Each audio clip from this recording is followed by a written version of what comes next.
Morning, boys and girls. July, middle of summer. I decided to get back into wildlife photography, but this time I have a Canon,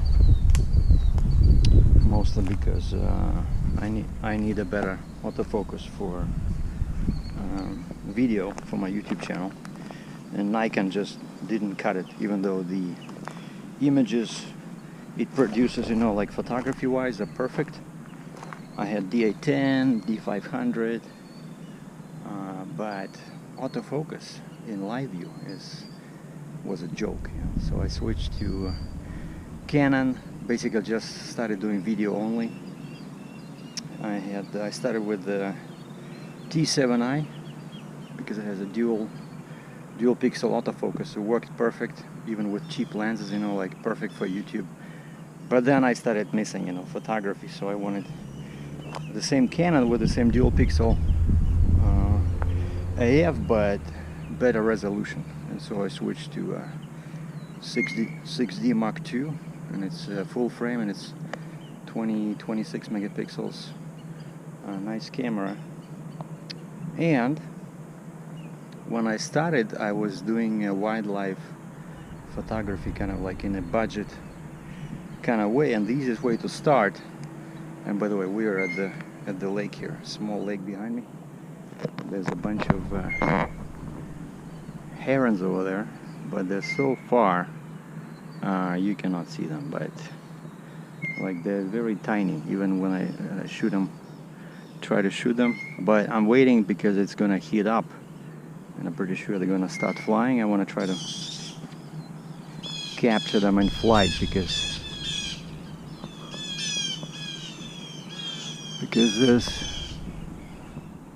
they're no good when they're just sitting there. And I see some killdeer right next to the geese over there in the middle, that kind of like a little island. But anyway, so I started with the easiest way to start, of course, is to use a crop sensor camera and a cheap zoom, something like Sigma or Tamron, you know, 150 to 600. Check this out. See? Now I have to remember back all the names, you know, because I started researching all these birds, and I was getting pretty good with that, and then I got frustrated. I didn't have enough reach, I couldn't get autofocus. But anyway, so I started with a budget crop sensor, and lots of mosquitoes.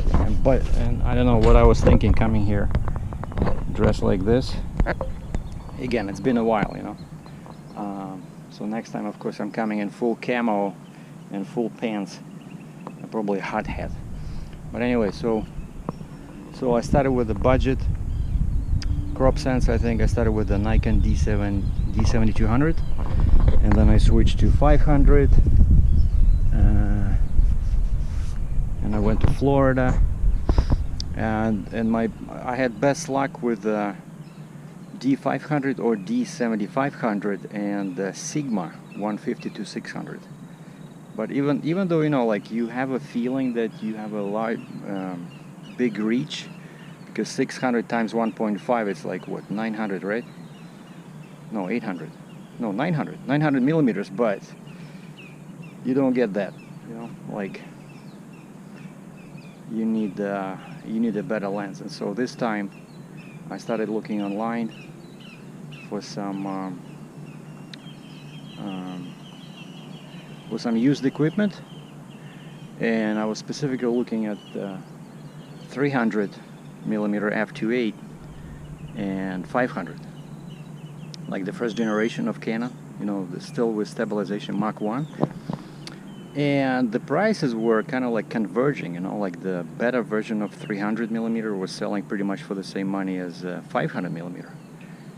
And so I decided to get myself a 500 millimeter. And the guy, so this lens is about 8 years old, but in perfect condition, because they never took the camo off. And the guy gave me a 1.4 teleconverter for free. And these are, you see, that's version 3, so that's a pretty expensive one. I know here in Canada they're about almost 500 bucks Canadian. And then he says, do you want a 2x converter? And I'm like, what? You have it? He says, yeah. I said, how much? He says, give me 200 bucks Canadian, which is 140 US.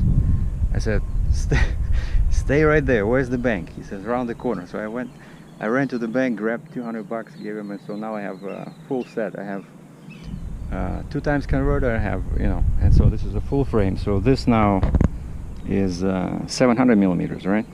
And if I add 2x converter, which of course, you know, it's not good, a very good idea, because it's gonna degrade your image quality. But so today is the first day. I just decided to get the feeling for the lens. Oh, and also he included this. That's also a couple $100, you know, this connector. But I gotta disconnect it because I don't think I have, my tripod doesn't have this. So that's what happened. So Captain Sergei is getting back into wildlife photography. Here's some images from today.